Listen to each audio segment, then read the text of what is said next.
السلام عليكم ورحمة الله وبركاته. وعليكم السلام ورحمة الله وبركاته. بسم الله. بسم الله الرحمن الرحيم.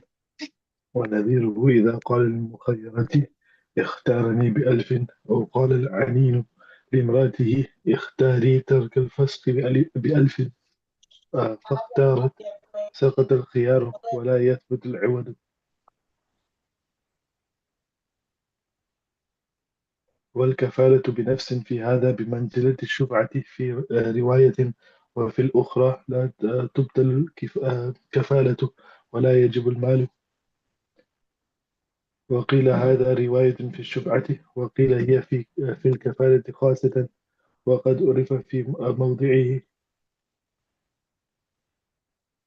Okay, بسم الله الرحمن الرحيم. If you come back, was a bit back. I remember when I said you're gonna just explain it again, the kafala part. Okay, so, بسم الله الرحمن الرحيم. الحمد لله رب العالمين، والصلاة والسلام على رسول الكريم. ربنا ظلمنا أنفسنا وإن لم تغفر لنا وترحمنا لنكونن من الخاسرين. سبحانك لا علم لنا إلا ما علمتنا إنك أنت العليم الحكيم، وتب علينا يا مولانا إنك أنت التواب الرحيم. اللهم نوّر قلوبنا بمعرفتك، واشرح صدورنا بنور كتابك وسنة نبيك، واحفظنا من زلل وخطأ في بيان مرادك.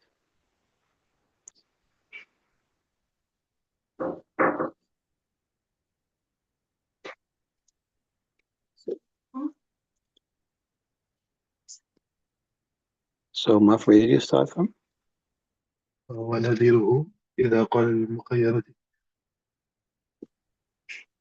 Okay, so what I was explaining here is that if a person, when does the person's, in which instances does the shuf'a become invalid?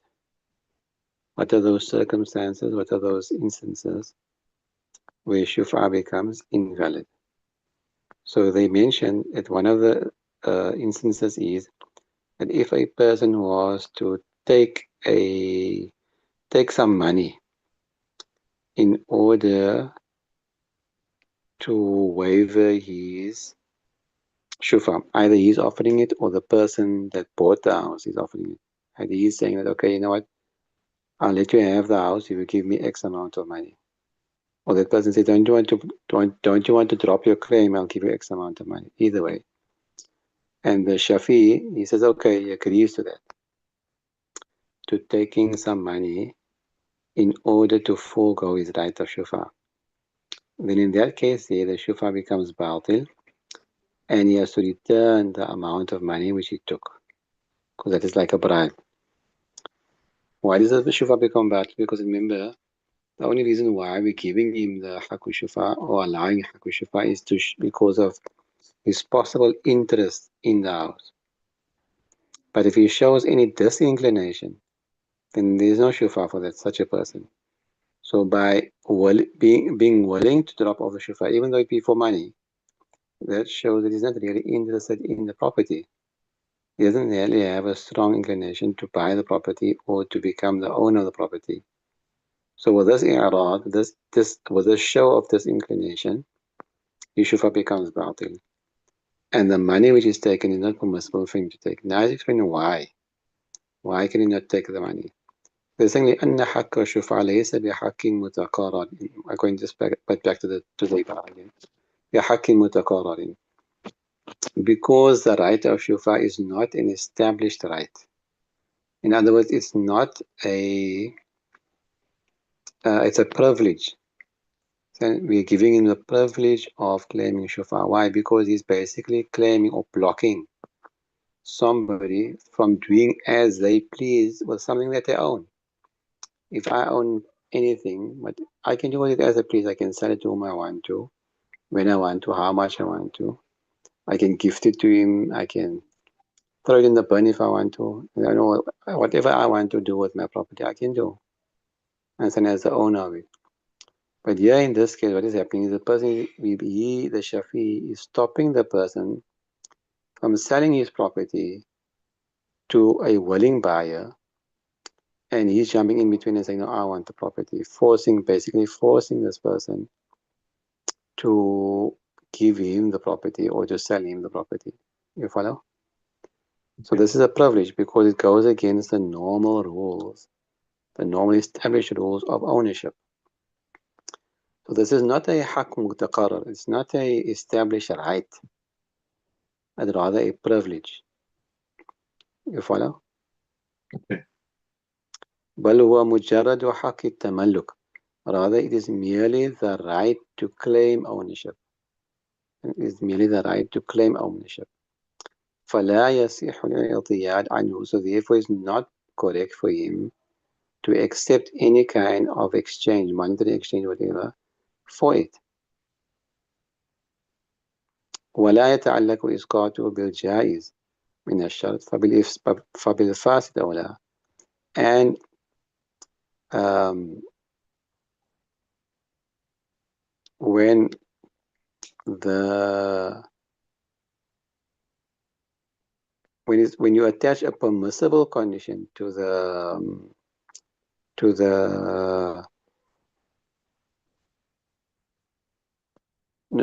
to a sale, then the right doesn't fall off. And so then with a shart that is fasid, it's all that it be so. Understand? فيبطل الشرط. So therefore the shart will become invalid. ويصح الإسقاط. And the wavering of his shufa, meaning when he said, okay, I'm giving it up, understand? That will remain. So the shart of giving money will fall away, but his giving up of that right, that will remain. وكذا لو باع شفعته بمال. And the same thing will apply if he was to sell his حق الشفعة for money. Meaning sell it to a third party, somebody who's not connected to the deal. That's only for the same reason. That he's showing a disinclination to the property إعراض. بخلاف القصاص.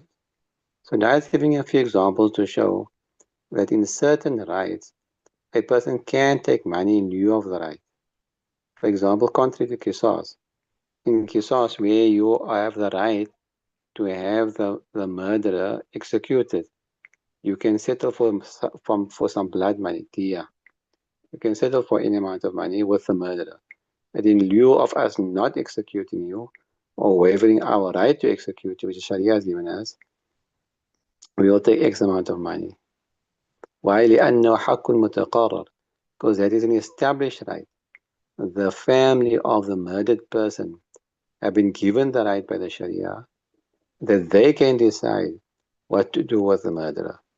If they want to have him executed, if they want to take money, if they want to make him maaf. Okay, so that's an established right which they have earned from the Sharia. Okay? Yeah. And no, the Qadi, that decision is not in the hands of the Qadi or anybody else. That decision, because it's their right, because it's their haq, that decision is in their hands. So therefore, you can't say that, okay, but in Qisas, you are allowed to take money for a right. So they also say, no, it's not the same thing. There's not a haq mutaqarrab. There's not an established right. There's a privilege which we are allowing him. وبخلاف الطلاق والإتاق, and also contrary to divorce and freeing of a slave. لأنه اعتياد عن ملك في المحل. Why? Because you're taking money in lieu of ownership in the own thing, in ownership uh, of the thing that you own. In the case of talaq, the milkul bud'a. In the case of itaq, milkul rakaba. And money is being exchanged in lieu of that ownership which the husband or the master respectively have.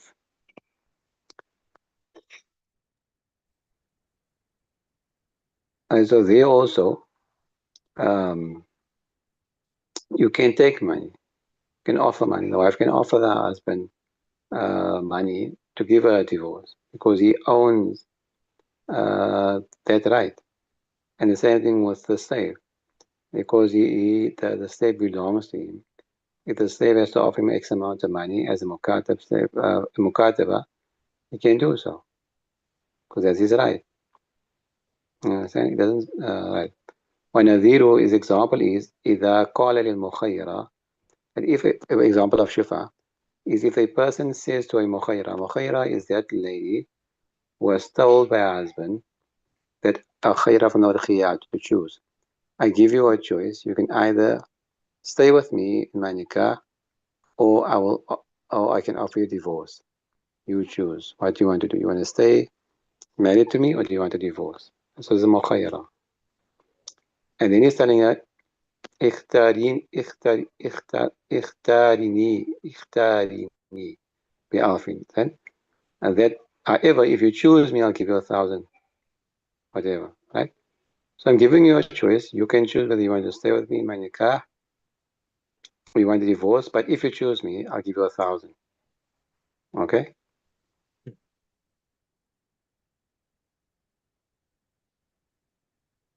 You got that? See, أو قال الإنين لامرأته, or an innin is an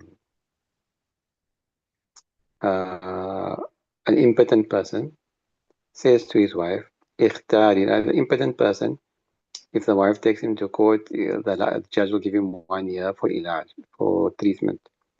If he doesn't come right after 1 year, the wife will come back to the court, and then she can sue for divorce. She can apply for divorce. Okay? So if this impotent person tells his wife, they choose me. When you go to the court, choose me, and don't get the marriage annulled. And what to do الفسخ بألف. Okay? اختاري ترك الفسخ بألف. That choose not to annul the divorce, and I'll give you 1,000 rand. فاختارت. So she chooses accordingly. Okay? Although she accepts the offer of the husband, سقط الخيار. Her right now will fall away, will be waived.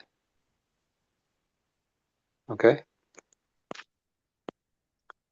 ولا يثبت العوض, and she will not.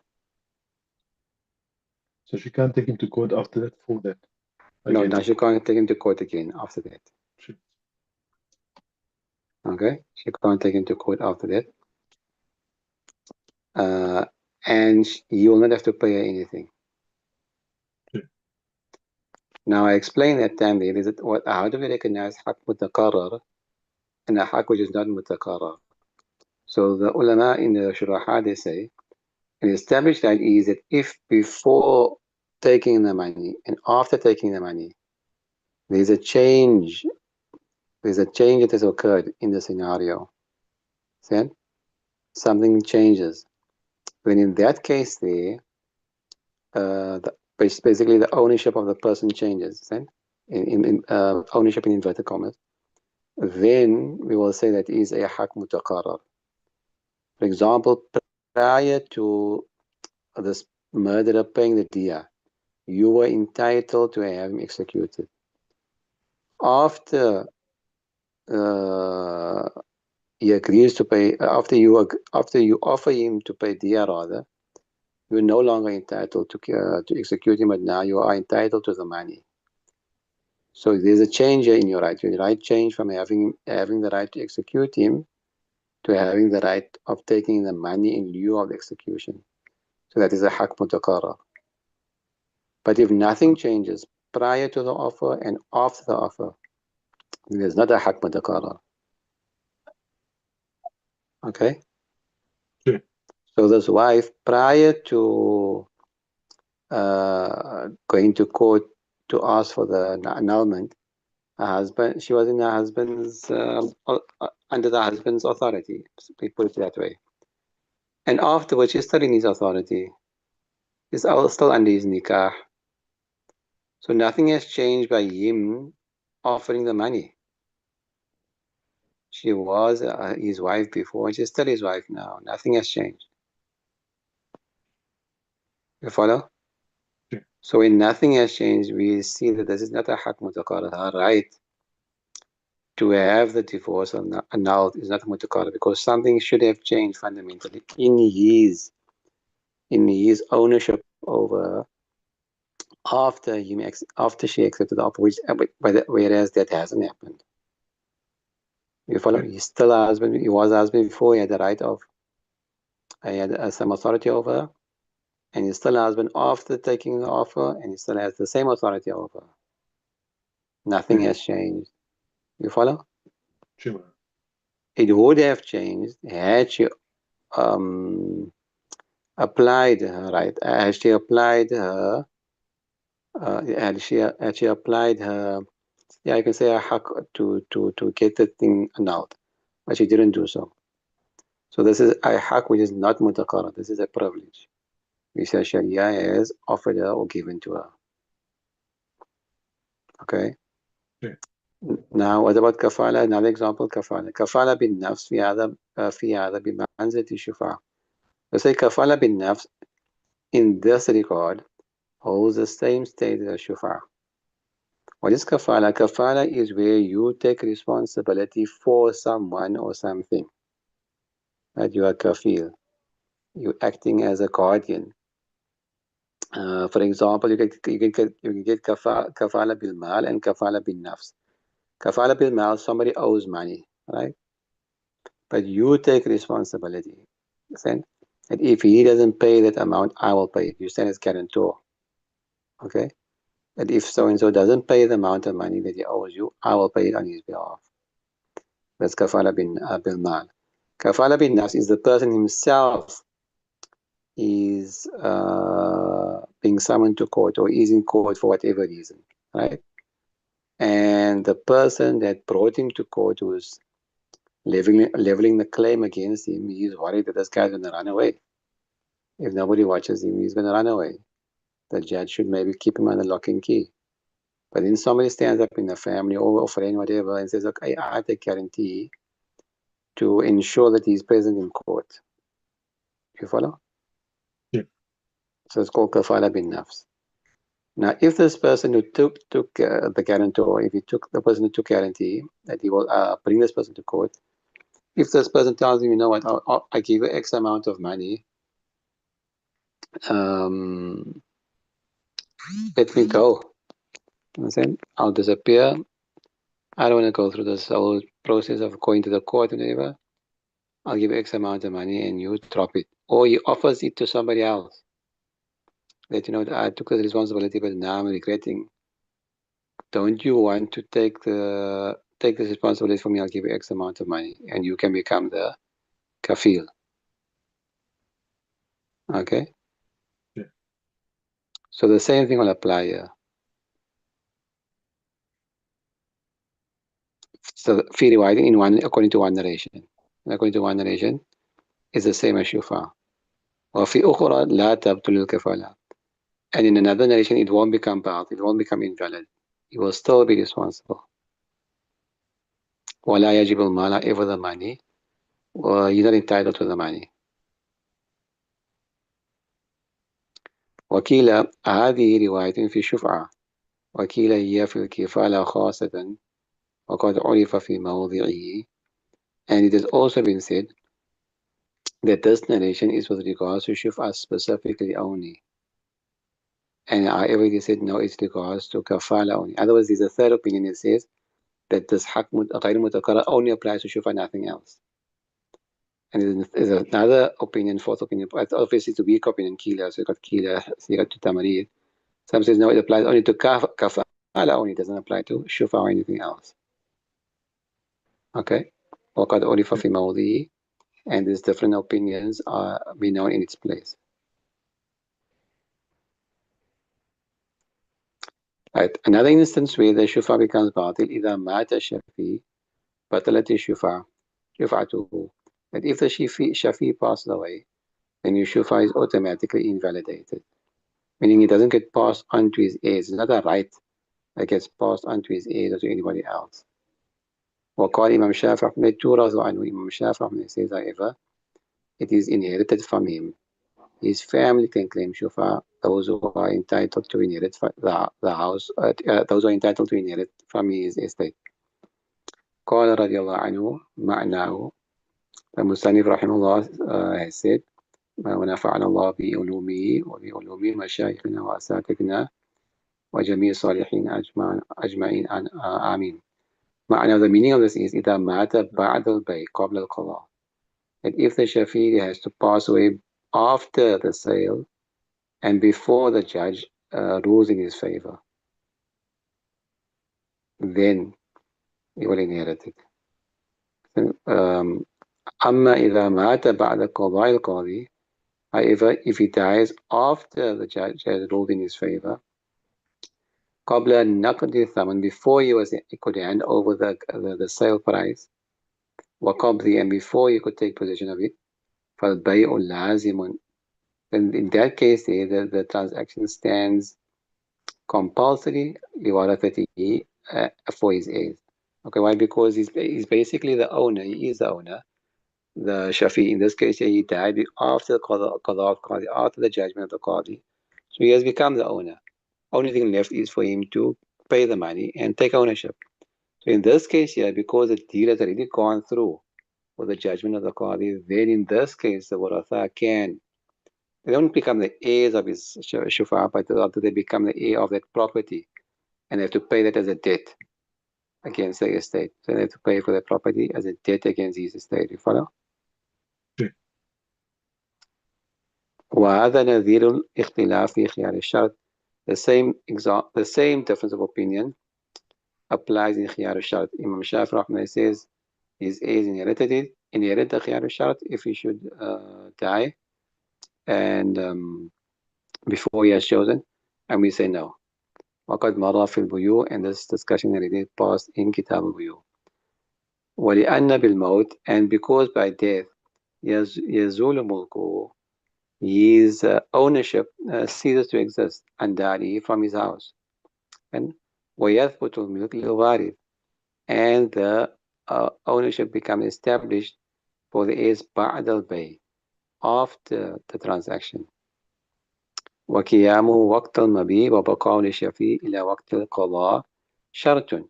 And as we discussed before, for it to remain in for the shufa to be standing, to be existent at the time of the transaction, and for it to remain until the judge has ruled in his favor, is a shart for the shufa to be correct. We did this before.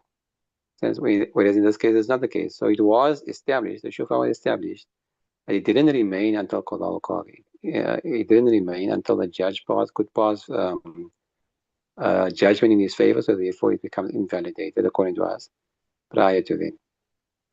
Okay, because the shart has not been fulfilled. فَلَا يَسْتَوْجِبُ الشُّفْعَةُ بِدُونِهِ, so therefore there's no entitlement to shufa without this condition being fulfilled. Follow?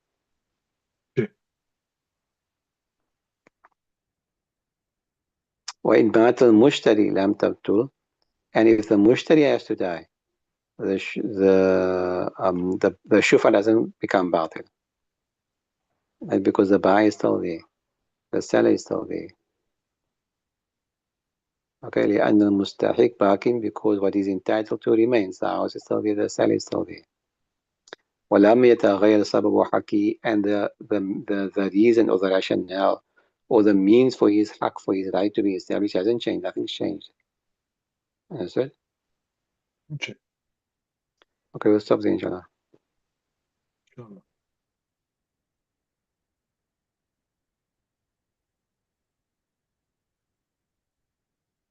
You understand everything?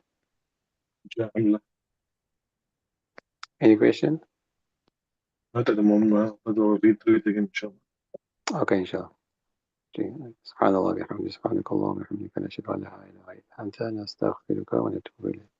السلام عليكم ورحمة الله وبركاته. وعليكم السلام ورحمة الله.